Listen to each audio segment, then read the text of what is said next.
What it do, what it do? It's your boy Soul, aka my name's not Lemon. Aw, shit. What it do, Sour Crew? It's your boy Soul, aka my name's not Lemon. Welcome back to another episode of Melancholia N Haloes. I'm glad to be back. Well, I mean, it's only been a week, but it's been a long week, let me tell you.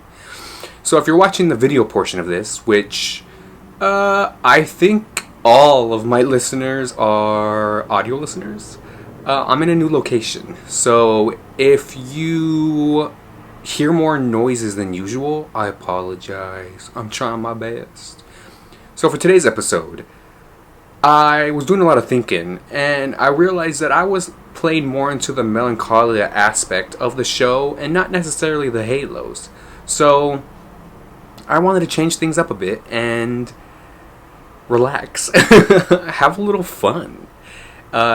So I asked my followers on my personal Instagram page. Oh, that reminds me. I now have socials for Melancholia N Haloes. I have socials for the podcast specifically. So I'm going to start rolling that out. I got a TikTok. I have a Instagram. I have a Twitter. That's it. I'm super excited about it. So I'm going to start posting more on there, specifically about the podcast. And, I want to get your feedback. And I want to engage more with you guys and make this more of an interactive experience. It's a little bit more fun that way. And that's what this episode is. So I asked you guys to ask me... Wait. I asked you guys if you had any questions you would like me to answer. And I got a handful. And I'm super excited.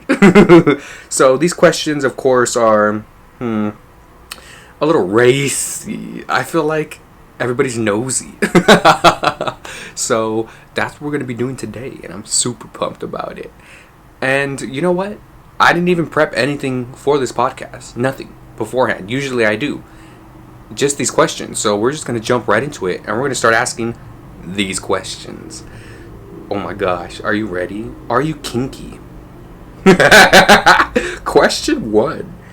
Kinky. Let me Google what kinky means. Kinky definition.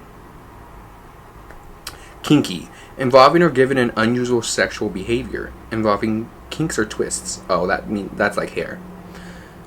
Something relating to having or appealing to unconventional tastes, especially in sex. Last night, I spanked Susan with a pizza paddle. It was very kinky. Oh, okay. Because I had thought kinky kind of meant like fetish. But maybe not. What's fetish mean? Let's goggle that as well. Fetish definition. Listen, so am I kinky? I don't know. So anyone that knows me personally knows that I just started dating last year, so 2020. And so my sexual experiences are limited. And I do know the more you experience with sex and with different partners, the more you are introduced to new things. And I think that opens your mind. And you start to figure out what you like, what you don't like. You experience new things. And I think that's where some type of kinkiness comes from, right? Oh, so here's fetish. A form of sexual desire in which gratification is linked to an abnormal degree to a particular object, item of clothing, part of the body, etc. Oh. Okay. So kinky and kinks are a little bit unconventional. And a fetish is more so something that like really gets you going. Okay, that makes sense. So, do I have a kink? I would say a kink unconventional. Anything unconventional? I don't think I do.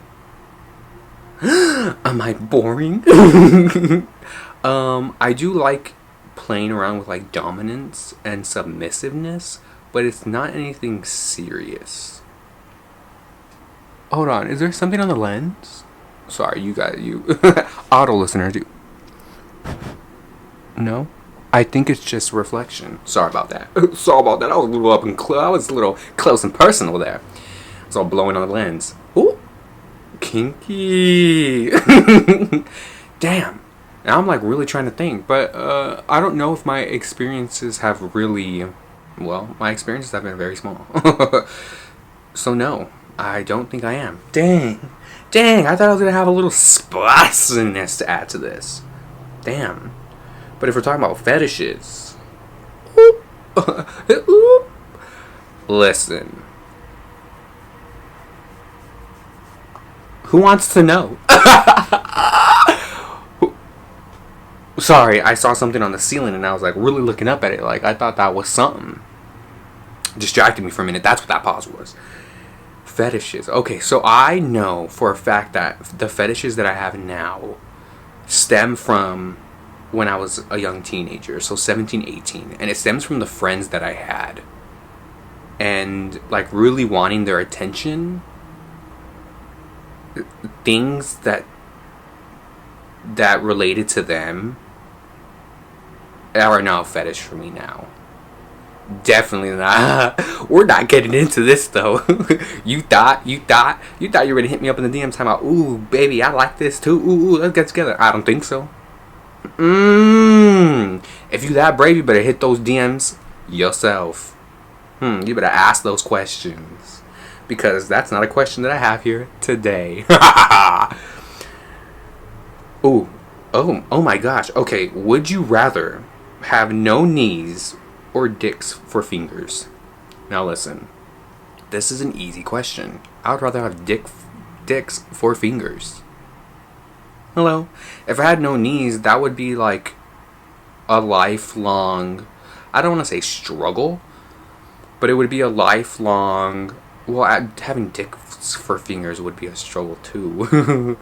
Well, okay, so like not having knees, I feel like it would be harder to navigate life, because the world, I don't want to say the whole, well yeah, the world is made for an average human being, and the average human being has knees.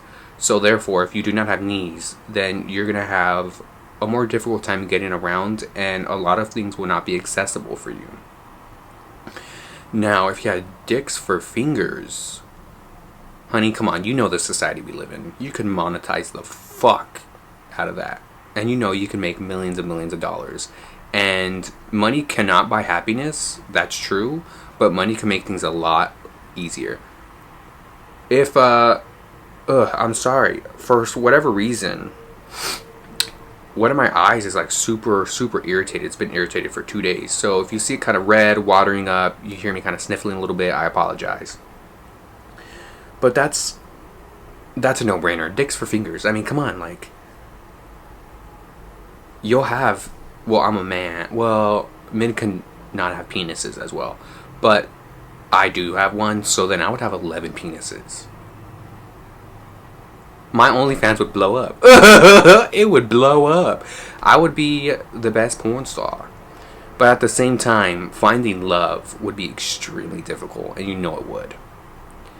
Dang. And then at the same time, how would you go around, like, I would have to wear like gloves all the time, because then like my penis fingers would always get infected. Dang. Are they circumcised or are they uncircumcised? That's a good question. If I circumcise them, does that mean they're going to be more resilient? Because if they're uncircumcised... Wait. Yeah, if they're uncircumcised, then they're more sensitive. Dang. Every other finger's uncircumcised? Oh my gosh. And are they all going to look different? Okay, whoa, this is getting into something. So like genetically, does that mean like they're all going to be like different sizes, and they're all going to be like different like thicknesses, and they're gonna look different? Are some gonna like curve in different directions? Oh my god. And then when you get hard, yo, how are you gonna fight? If you like get into a fight, like, you're gonna bruise your penises, and the nerve endings on those penises. Dude, every time you're trying to do something, it's like you're, you know, how would I explain this? It's like you're, fuck it, you're jacking off. Eating some cereal, come in your fucking cereal. Damn. Where does the come from? They didn't say you had balls, so you're shooting blanks. Damn.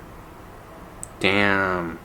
All your homies want to fucking fuck with you. Start grabbing your hands. Fuck. What a difficult life. Look, we're moving on from there. Oh my gosh. I'm telling you, these questions are something else. These questions, man. Do you prefer big, little, or average? Dang. What? Why y'all coming from it? Who's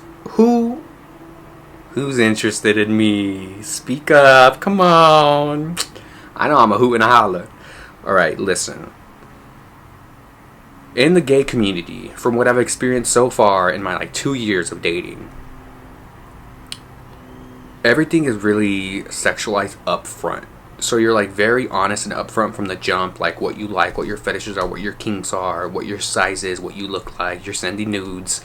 And then from there, it's if the person likes what you have to offer, you move on. Usually you have sex, and then if it hits well, then you talk about a relationship.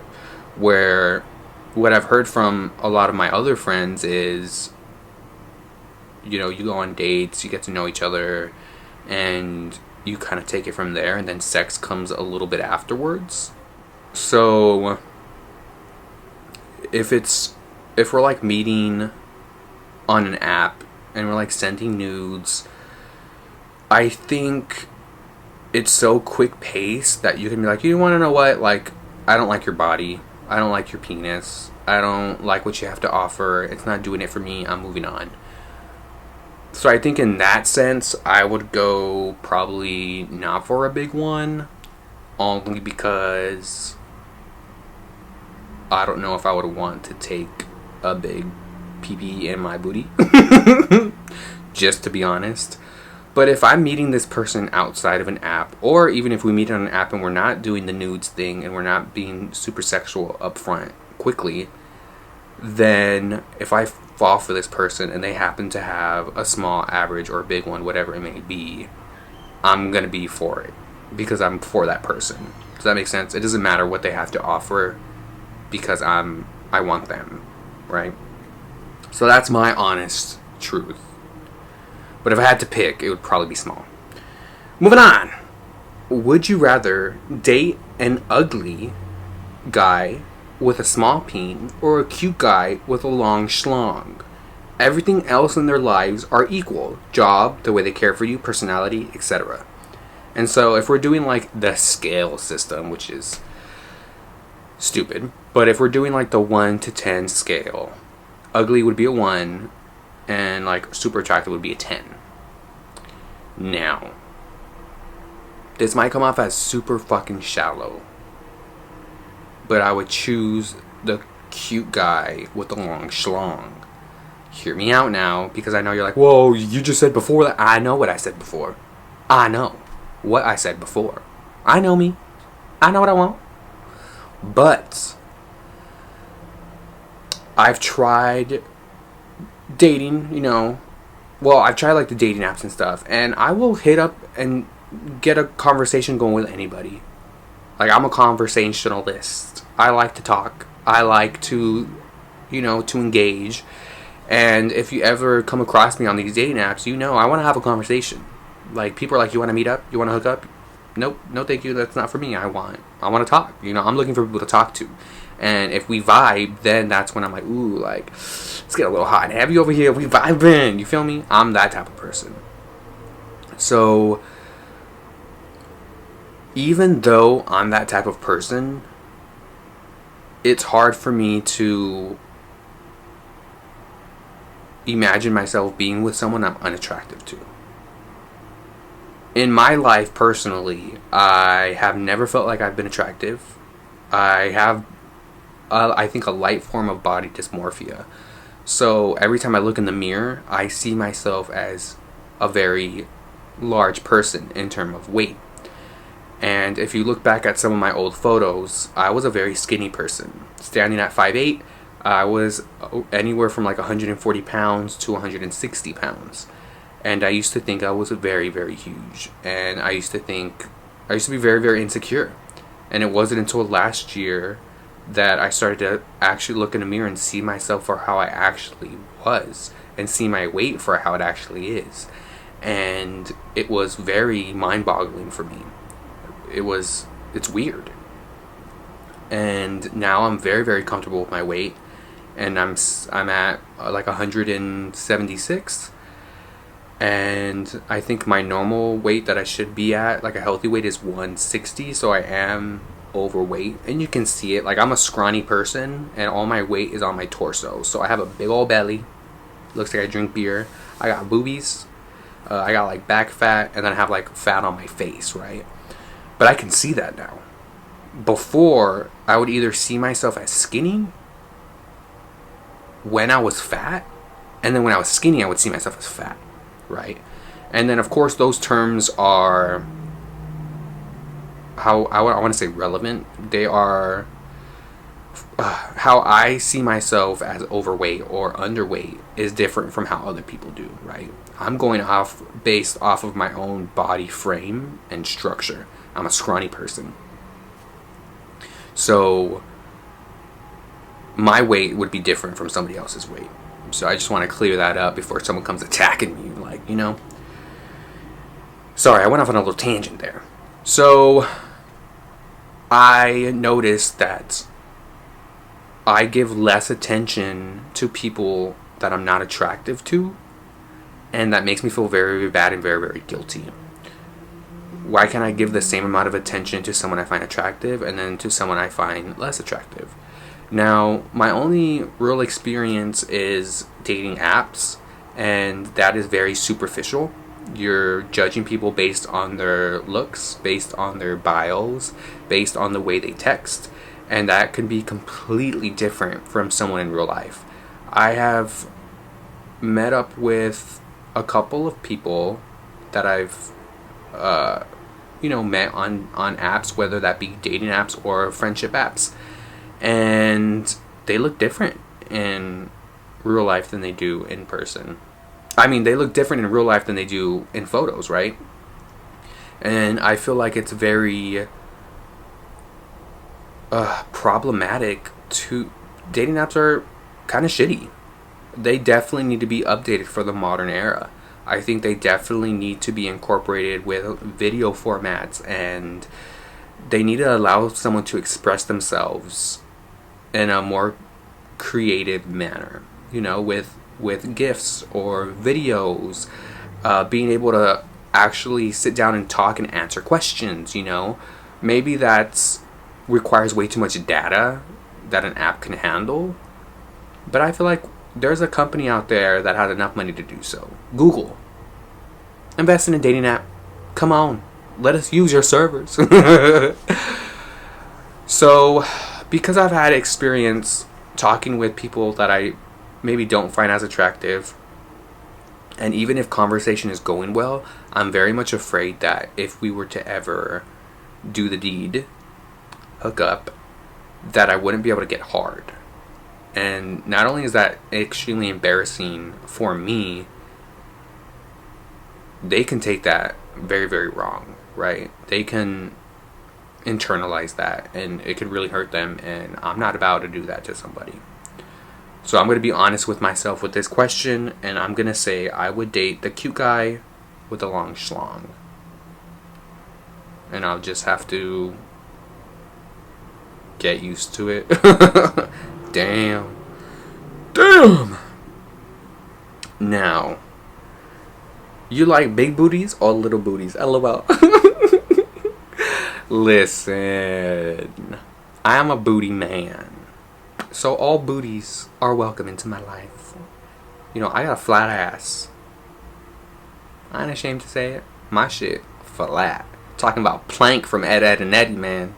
That shit is little. I sit down somewhere, it's bone to hard surface, I'm in pain. I can last like 30 seconds to a minute. I'm moving, I'm squirming. I have to fucking crisscross applesauce. I have to stand up for a little bit. It's an issue. It really is. I should start working out, doing squats, you know, working on my fitness. But it is what it is. I like, you know, I'm not gonna go into detail. It just said big or little, and I like them all, honey. But I think big booties have always been like luscious, and now that, you know, media is all about the curves and the thickness, like it's everywhere now. But ooh, can we go on a little tangent for a minute?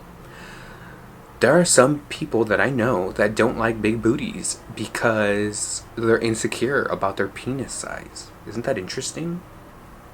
It's crazy to me to think about. They think they're like too small for a big booty, so like the mass of the booty like keeps them from entering as much as they're able to. Like maybe it takes like an inch or two away from their peen. I didn't know that. I actually saw a TikTok talking about that, but this was about a girl and a guy, and you know, it was like doggy style, and she was like, I didn't feel nothing. He was getting all cheek. How embarrassing. But I like big booties, and I like little booties. I'm a booty man. That's all you gotta know. Would you make an OnlyFans if it was more acceptable in society? I'm gonna be honest here. I mean, I've been honest with all of these, haven't I?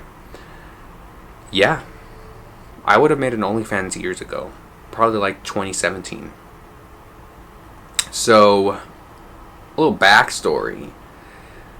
Around end of 17, beginning of 18, I was gonna make an OnlyFans. And people that I know, but people I saw often at the time, they saw my videos. Oh my gosh. How racy.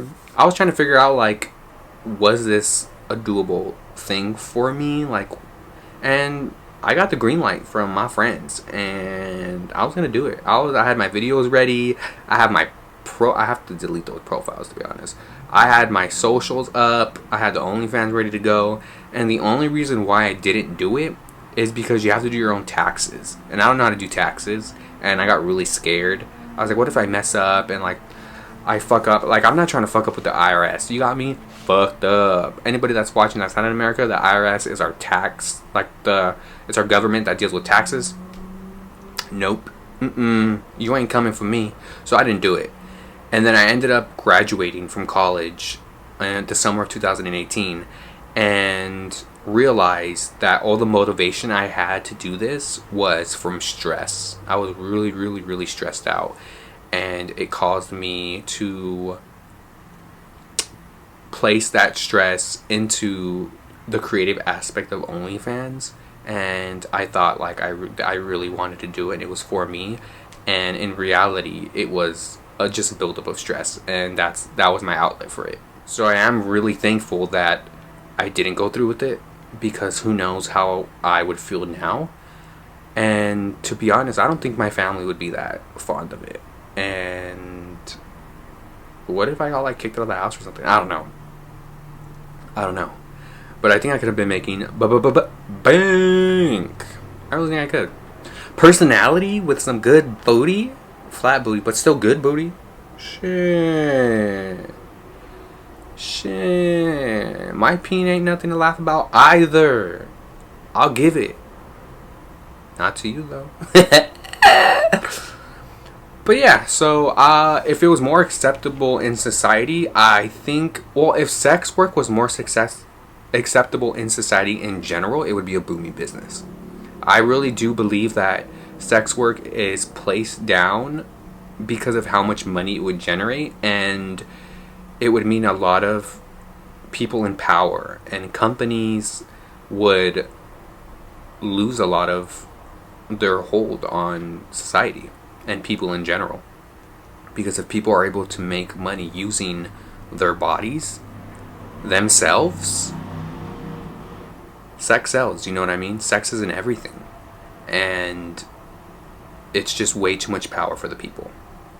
I do honestly believe that. I believe that if we as people were able to openly talk about sex education, have shows about sex, be escorts, have hotels dedicated to sex work. The businesses would be it would be unimaginable what people would come up with, like a Hooters, but actually like naked people. Suck a tit, eat a wing. Come on. It would be wild for sure. I really think it would be. So 110%, but I don't know if would OnlyFans. Well, yeah, if like OnlyFans came out and people were like, you know what, yeah, sex work, and then people were really advocating for it and it was really acceptable, I think a lot more people would be into it, for sure. But then would there be as much money in it because it would be so saturated is the question, right? I'm not too sure. What was... Oh. I haven't even been saying like question 1, question 2. My bad. Oop, excuse me. So, are you kinky? Was question 1. And I guess I'm not, which I'm kind of sad about. I guess I could go throw in 1.5. Do you have any fetishes? I do. I sure do. Question 2. Would you rather have no knees or dicks for fingers? Question 3. Do you prefer big, little, or average penis size? Question 4. Would you rather date an ugly guy with a small peen or a cute guy with a long schlong? Everything in their lives are equal? Job, the way they care for you, personality, etc. Question 5. Big booties or little booties? Question 6. OnlyFans. Would you have one if it was more acceptable? If it was more acceptable in society? Are we on 7? Man. Question 7. What was 4, 5, 6, 8? What was one of the best nights of your life so far? Now, I'm so embarrassed that this is what popped into my head when that question finished. So, this was my 3rd experience with a guy, and it was my 2nd time doing the deed. And I have been chasing this feeling since then. So, this particular night, me and a friend had gotten together. I believe we got food, but I could be wrong. We were just kind of chilling at his place, and one thing led to another, and we started, cuddling. And he was like ready to go. He was like, "You ready to go, huh?" And I was like, "No, like I really ain't. I really wasn't. I just didn't know. I didn't have boundaries yet. So I didn't know what was like crossing a line in terms of a cuddle and then like caressing, kind of like leading into sex, right?" So he was like, "You're ready to go. I know you're ready to go." And I was like, "I really am not. I'm really not." And he knew about my first time, which I've talked about in a previous episode. So if you've seen that, it wasn't the best of times. And so he wanted to give me an experience that was more fitting for me. And he did. It was very comfortable, very sensual, satisfying, fun. I was like laughing, I was like giggling, and I was a little loud. We don't gotta go there. We're gonna talk about that. And one particular thing, first of all, and he was like very much like took care of me through the whole process, right? Before, during, after, and oh my gosh. This one particular moment that night is just engraved in my head. I've never felt more loved and cared for and comfortable, and I just had so much fun. And in this particular moment, I'm trying to find a way to talk about it, like jump around, like not trying to say it outright. But I was in the bathroom, sitting on the toilet. And he was just like sitting there in front of me, and I was like, "Can you like get the fuck out, please?" Like, I need a little bit of privacy after we just done the deed, and I want some privacy. And he was like, nah, like, let's just chat. And we were just chatting. And I was just sitting there doing what I had to do, you know. And I think I've been chasing that feeling this entire time. And nothing ever came about with this friend. And I knew that from the jump. But the way he treated me before we had gotten together that night, and after that night, was something that I knew I deserved and something I knew that I wanted. And since then, I haven't been able to shake that feeling that I deserve respect and that I deserve to be comfortable and taken care of, because that's what I give to my partners, and that's what I will give to whomever I'm with, and that I should not settle for less. And so it kind of was confusing for me, because I didn't understand, like, did I like him romantically, or did I just like the way he treated me? And it took me a couple of months to really figure out that I liked the way that he treated me and that he showed me respect, and I liked his personality and how he carries himself. And over the past couple of months, I had been completely honest with him that I want him as a friend and nothing more. And I still don't know what he thinks of me and if he thought I was being honest with that. But I've told him this before. I will tell him this again, and I'll tell him after, that he, like, really set the bar for what I want out of a man and in a relationship. And I think that's why that night is something that I remember. Is it one of my best nights so far? I don't know. When I said best night so far, I also thought of right now, as in when I said it right now, I thought of a night I had with my late best friend. We were at a beach. It was some type of party for a girl he was talking to, and a bunch of, like, her classmates or something got together at a beach, and everyone was drinking. And of course he got fucking super fucked up. And we were laying by the water, and I don't think we were really talking about anything because he was so fucked up. And I was laying down and he was laying to my right, and I looked over and I looked at him, and I just saw so much love and kindness in his eyes. And for me, that is something that I don't know if I experienced enough when I was younger, growing up. And it was something that I think I was very numb to my whole adolescence. So this was about when I was like 18. And during those, you know, when I was like 17 and a half to 19 were very important years for me particularly.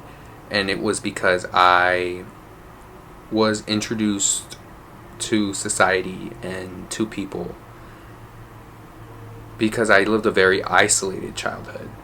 And my late best friend was the person that did that for me, that brought me out. And seeing how much a person can care for me really cemented in my brain that I could meet more people that would care for me. And seeing him so honest with how he felt was very eye-opening for me. And looking back, the fact that he wasn't even looking for anything from me really sticks with me. And what I mean by that is he was not interested in me sexually. He was straight. And he just wanted me as a friend. And he loved me as a friend. And he set the bar for me in terms of friendship and what I wanted out of a friend and what I've been chasing all these years since his death. So both of these nights, one platonic, one sexual, very much showed me that two of my best nights have been very emotionally charged, and both nights showed me that I am deserving of respect and love and care. Anyone that knows me, are you surprised? Are you surprised that the nights that I think of as being the best of my life so far have been emotional? Hello, welcome to my podcast. Woo, man, so that was a question, wasn't it? I don't know if I've ever told him. I don't know if we ever talked about that night. I don't think we did. Going off on a little tangent, when he passed, I had known that the acceptance I felt was very quick. Now, this wasn't like true acceptance. I figured that out months down the road, probably like 8 months down the road when I realized I was in denial. But I knew that I was going to be okay because I had given him all of me. And he gave me all of him. We were very honest with one another. We took care of one another. And there's nothing I would change if I went back. If I went back in time, there was nothing that I would change. And I think because I was so honest with him about my life, my feelings, my desires, my dreams, that I had no regrets. And going forward and moving forward, I take that same sentiment and I apply that to my friendships now. And sometimes it's really hard. I know in my last podcast I talked about relapsing and how I was projecting a lot of my feelings onto two of my closest friends, and I talk openly with them about it, and they hear me out and they're not mad at me and yelling at me and aggressive. They listen to me and they know that I'm not trying to attack them or belittle them or make them feel bad in any way, shape, or form, because what I'm talking about is me. Does that make sense? And I feel like that is part of me having no regrets and my friendships. And it's very, very important to me. And I think with both of these nights, I had no regrets going into them. Maybe that's why they were two of my favorite nights. Man. Woo! Who was your favorite friend and why? Is it D? Hey D. And then that was question 8. And then question 9, which is my last question. What is your sign? And what's the percentage of how much it fits you? So by sign, they meant astrological sign. My astrological sign is Capricorn. And whenever I look into astrology for Capricorns, I think it fits pretty well. Of course, I don't know much about astrology, and I do believe in it, but because I don't know the full language of astrology, I can't accurately say how much, like what percentage of it fits with me. So I would say a good 50-50.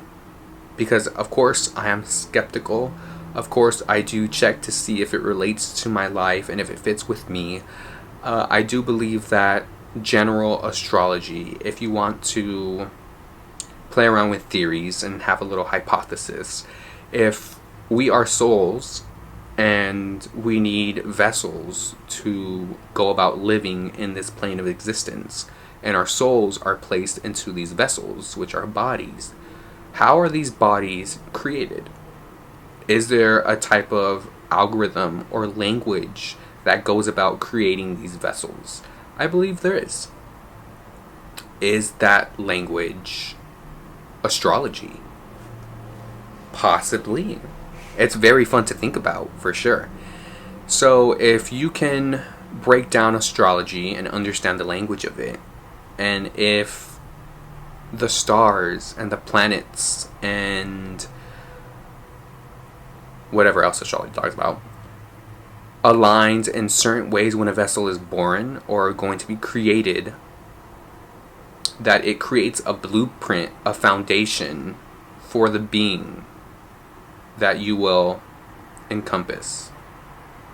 So for me, I'm Capricorn, and then you have like a sun sign, a moon sign, and a rising sign, and then you have a bunch of, I think you have 12 houses, and there are signs placed in those houses that dictate where your life can go in terms of career, family, finances, love.